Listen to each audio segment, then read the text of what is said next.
One of the things that we've looked at in terms of the pace of change in the housing market is the change in the way that we occupy properties.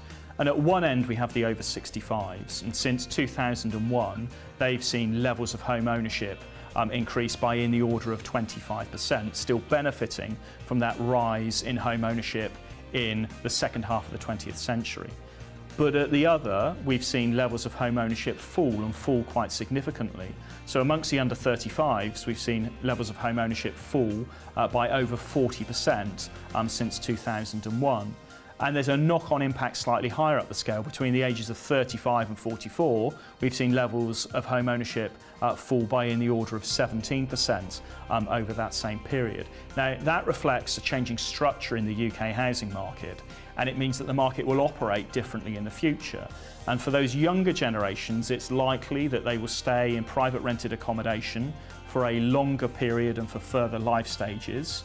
And their access to home ownership will be quite heavily dependent on being able to tap into that pool of housing wealth held by those in much older generations, whether it be the over 65s or the over 55s to 65s.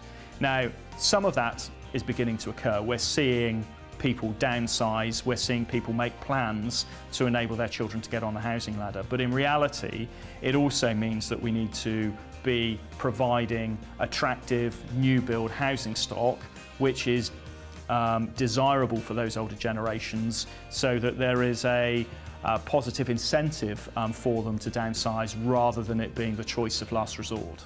Downsizers are an important part of the market, particularly in the prime markets where they've got very significant levels of housing wealth tied up. There, inheritance tax, for example, is a real incentive for them to downsize, but that's not universal, and there is still a reluctance amongst their older generation to leave the family home where they've been living for a long period of time. And that is something which you can't really address through government policy to any significant degree. It really has to be reliant upon people making that choice. Now, some of them will do that because they see the difficulties of younger generations getting on the housing ladder, and we're beginning to see a change in mindset amongst that generation and a realisation that that is part of what they do through their life of home ownership. But equally, we're looking for housing product which is smaller and attractive to them, that they can really see the benefits, not just for the younger generations, but also for themselves in terms of downsizing.